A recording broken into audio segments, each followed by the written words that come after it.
ஓம் Saravanabhava channel வாயிலாக உங்களை சந்திப்பதில் பெருமகிழ்ச்சி அடைகிறேன். இன்றைய பதிவு ஜூன் மாத ராசி பலன்கள். வருடாந்திர கிரகங்களின் பெயர்ச்சி நடந்து முடிந்து விட்டது. அதன்படி பார்க்கும் பொழுது சனி பகவான் மீனமனையிலும், ராகு பகவான் கும்பத்திலும் வீற்றிருக்க, கேது பகவான் சிம்மத்தில் அமைந்திருக்க, குரு பகவான் மிதுனத்தில் அமர்ந்திருக்கார். இந்த ஜூன் மாதம் பார்த்தீங்கன்னா புதன் பகவான், அதாவது 6/6/2025 அன்று புதன் பகவான் மிதுனத்தில் ஆட்சி பலத்தோட வலிமையாக அமர்ந்திருக்க போகிறார்.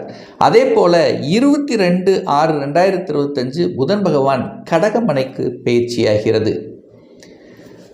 சூரிய பகவான் 15/6/2025 அன்று ரிஷபத்திலிருந்து மிதுனமனைக்கு பயிற்சியாகிறது.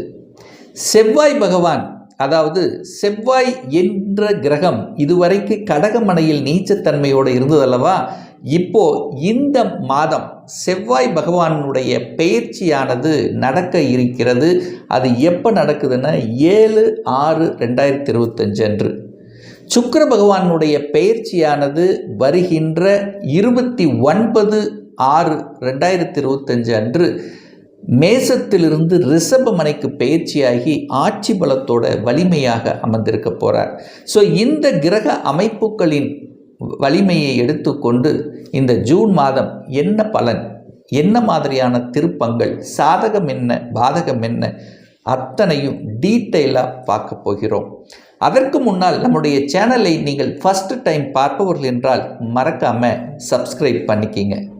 மீனம் ராசி அன்பர்களே, இந்த ஜூன் மாதம் தொழில், வேலை, வியாபாரம் எப்படி இருக்குது அப்படின்னு பார்க்கும் பொழுது 10ஆம் இடத்தை பார்க்கணும்.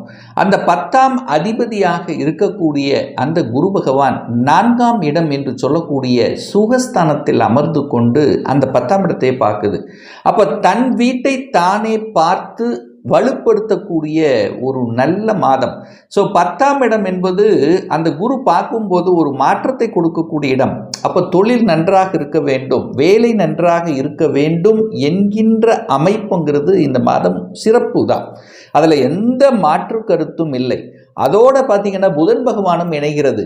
அதாவது குருவும் புதனும் இணைந்தால் நல்ல புத்திசாலித்தனம், நல்ல ஒரு தன்மைங்கிறது இருக்கும். ஸ்ட்ராட்டஜிக் பிளான் வகுக்கக்கூடிய காலம். அதாவது தொழில் ரீதியில் புதிய புதிய யுக்திகளை கடைபிடிக்கக்கூடிய ஒரு காலம். அறிவாற்றல் அதிகமாக இருக்கும், புத்தி கூர்மை அதிகமாக இருக்கும். எதை எங்கே எப்படி எதை பேசணுமோ அதை பேசக்கூடிய, செயல்படுத்தக்கூடிய தன்மைங்கிறது இந்த மீனத்துக்கு சிறப்பு பெறும். நிறைய பேர் சேஞ்சஸ் பண்ணணும், இந்த காலகட்டம் சேஞ்சஸ் பண்ணிக்கலாம். ஒரு மாற்றத்தை விரும்பக்கூடிய இந்த மீனராசி என்பவர்கள் மாற்றம் செய்து கொள்ளலாம்.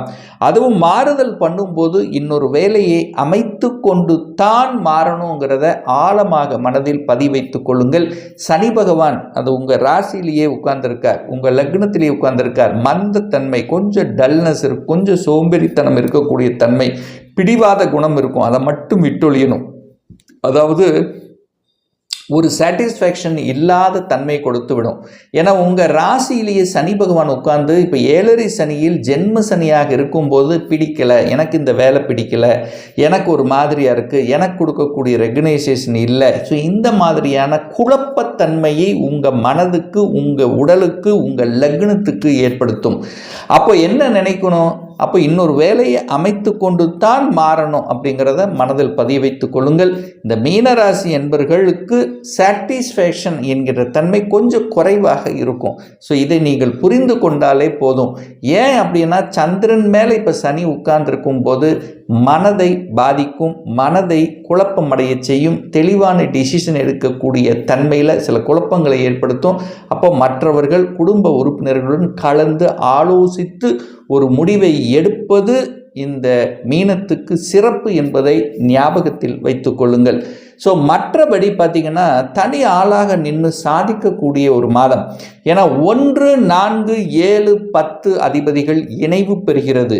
அப்போ 1க்கும் 10க்கும் அதிபதியான குரு பகவான், 4க்கும் 7க்கு அதிபதியான அந்த புதன் பகவான் இணைவு பெற்று 2 பேரும் 10ஆம் இடத்தை பார்க்கறது ஒரு அற்புதமான ஒரு அமைப்பு. அப்போ தொழில், வேலை, வியாபாரம் சார்ந்த விஷயத்தில் தனி ஆளாக நின்று பட்டம், பதவி, கௌரவம், புகழ் அடையக்கூடிய ஒரு காலகட்டம். உங்களுடைய தனித்தன்மைங்கிறது வெளிப்படுத்தும். நீங்கள் யார் என்று வெளியில் தெரியக்கூடிய தன்மையை இந்த ஜூன் மாதம் நிச்சயமாக ஏற்படுத்தும்.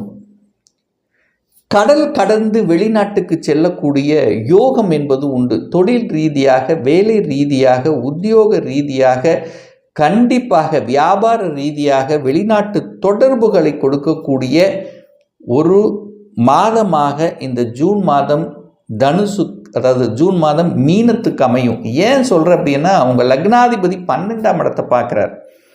அப்போது உங்கள் லக்னாதிபதியான குரு பகவான் மீனத்தை பார்க்குறார். மீனம் என்பது லக்னாதிபதியான குரு பகவான் எங்கே பார்க்குறாரு அப்படின்னா 12ஆம் இடமான கும்பத்தை பார்க்குறார். அந்த கும்பத்தில் ராகு உட்கார்ந்துருக்கு.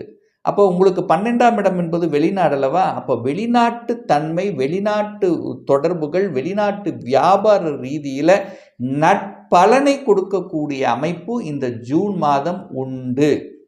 அப்போ லக்னாதிபதியான நீங்கள் அந்த புதனோடு இணைந்து, அறிவு காரகனோடு இணைந்து 10ஆம் இடமான தொழில் ஸ்தானத்தை பார்க்கறதுனால உங்களுடைய எண்ணங்கள், செயல்கள், சிந்தனைகள் எல்லாம் தொழிலை எப்படி அபிவிருத்தி செய்வது, தொழிலை எப்படி வளர்ப்பது, ஸோ இந்த மாதிரியான எண்ண ஓட்டங்கள் தான் அதிகமாக கொடுக்கும்.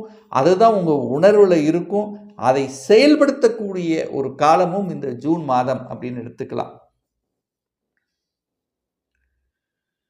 திருமணம் சார்ந்த சுப காரியங்கள் நடக்குமா அப்படின்னு கேட்டிங்கன்னா, 7ஆம் அதிபதி உங்கள் லக்னாதிபதியோடு சேர்ந்துருக்கு. ஒரு நல்ல அமைப்பு தான். ஸோ 7ஆம் அதிபதி திருமண ஸ்தானத்தின் அதிபதியான புதன் பகவான் லக்னாதிபதியோட இணைவு பெற்று சுகஸ்தானத்தில் உட்கார்ந்துருக்கு. அப்போ ஒரு நல்ல அமைப்பு, திருமண வாய்ப்புகள் கைகூடும். அப்போ உங்களுக்கு ஒரு நல்ல தசாபுத்தி நடக்குமேயானால் இந்த மீனத்துக்கு திருமணத்துக்கு எந்த பிரச்சனையும் ஏற்படுத்த போவது இல்லை. இந்த மீனம் ராசி என்பர்கள் திருமண வாய்ப்புகள் பார்த்தீங்கன்னா வெளிநாடு, வெளி மாநிலம், அந்நிய தேசம், அதர் டிஸ்ட்ரிக்ட், இந்த மாதிரியான தன்மையிலிருந்து அந்த திருமண அமைப்புகள் வருவதற்கான சாத்தியக்கூறுகள் அதிகமாக தென்படுகிறது இந்த கோச்சார ரீதியாக. அப்போ 1-7 இணைந்திருந்தாலே அந்யோன்யம் என்பது நிச்சயமாக ஏற்படுத்தும். ஸோ கணவன் மனைவிக்குள்ள ஒரு அந்யோன்யத்தை வளர்த்து கொள்வது சிறப்பு. ஸோ 7-10ஆம் அதிபதிகள் இணைவு பெறுவதனால கணவன் மனைவி 2 பேரும் செட்டில் ஆகலாம், 2 பேரும் வேலை பார்க்கலாம், 2 பேரும் கடல் கடந்து வெளியில் செல்லலாம். ஸோ இந்த மாதிரியான அமைப்புகள் அத்தனையும் இருக்கிறது இந்த மாதம், ஜூன் மாதம். இந்த கூட்டு தொழில், சொந்த தொழில் இந்த மாதிரி ஆரம்பிக்கணும் அப்படிங்கிற எண்ணம் இருக்கக்கூடிய இந்த மீனம் மட்டும் கொஞ்சம் கவனத்தில் எடுத்துக்கொள்ள வேண்டும். ஏன்னா சந்திரன் மேலே சனி இருக்கும்போது உங்கள் மனம் குழப்பம் அடையும், தெளிவான டிசிஷன் இருக்காது. ஸோ அப்போது சொந்த தொழிலை ஆரம்பிக்கணும்னா 1 தடவைக்கு 2 தடவை 3 தடவை யோசிக்கணும் என்பதை ஞாபகத்தில் வைத்து கொள்ளுங்கள் இந்த மீனராசி அன்பர்கள். ஸோ இந்த மாதம் வலியை கொடுக்குமா, ஹெல்த் சம்மந்தப்பட்ட ஏதாவது ஒரு பிரச்சனையை கொடுக்குமா, ரொம்ப டிஸ்டர்ப் பண்ணுமா அப்படின்னா நிச்சயமாக இல்லை. ஸோ ஹெல்த் விஷயத்தில் பெரிய பாதிப்பு என்பது இந்த மீனத்துக்கு நிச்சயமாக இல்லை. சூரியன் போய் தனக்கு 11ஆம் இடத்துல லாபஸ்தானத்தில் இருக்கிறதுனால பெரிய பாதிப்பு ஒன்றும் ஏற்படுத்த போவது இல்லை. சரி, ஒரு வீடு வாங்கணும், ஒரு நிலம் வாங்கணும்னு ஆசைப்படுறேன், அந்த ஆசைகளாவது நிறைவேறுமா அப்படின்னா 4ஆம் அதிபதி வலுப்பெறுகிறது. 4ஆம் அதிபதி வலுப்பெற்றாலே நீங்கள் வீடு, வண்டி, வாகனம் வாங்குவதற்கு எந்த குறையும் ஏற்படுத்த போவதில்லை. ஏன்னா 4ஆம் அதிபதி யாரு? புதன், ஆட்சி பலத்தோடு இருக்கார். அப்போ 4ஆம் அதிபதி ஆட்சி பலத்தோட உங்க ராசிநாதனை சேரும் போது என்ன, இப்போதான் உங்களுக்கு அந்த எண்ணத்தை கொடுக்கும்.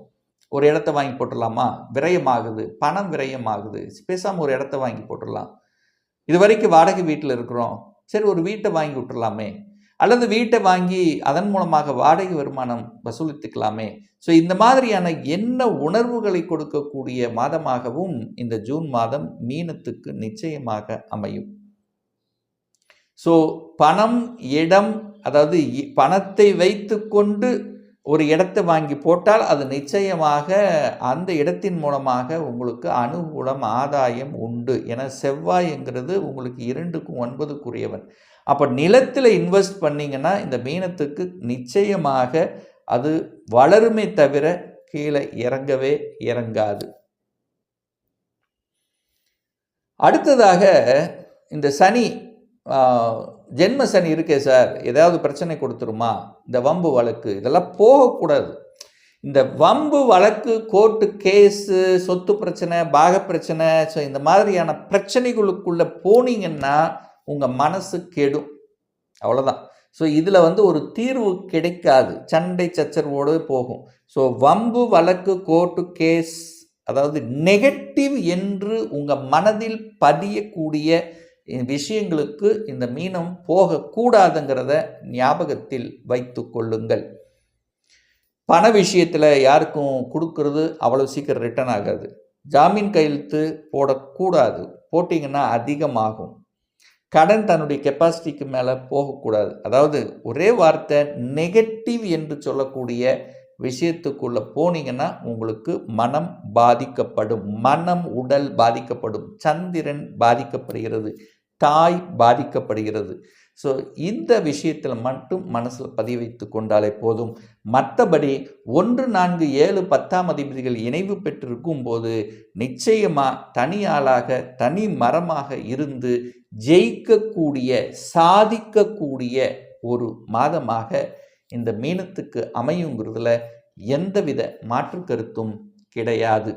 இப்போ சொன்னது கோச்சார ரீதியாக இந்த ஜூன் மாதத்துக்குரிய ஒரு பொதுவான பலன்.